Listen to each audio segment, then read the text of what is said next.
Hey, it's Elisa. I wanted to pop in with one of my favorite moves for targeting the triceps, the back of the upper arms.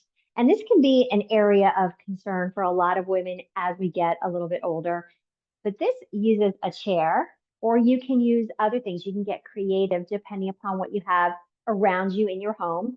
You could even do this in your bathroom with the bathtub, or if you have something like a trunk or an end table, a coffee table, something that's sturdy that's not going to move on you.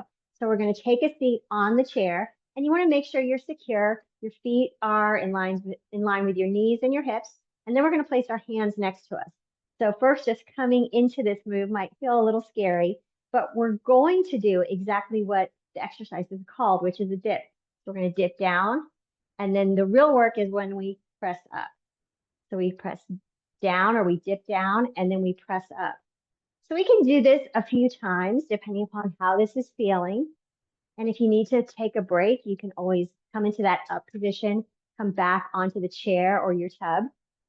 But if you want to get a little fancy or give yourself a little more challenge, we're going to do with one leg lifted. So again, we'll come back into our starting position.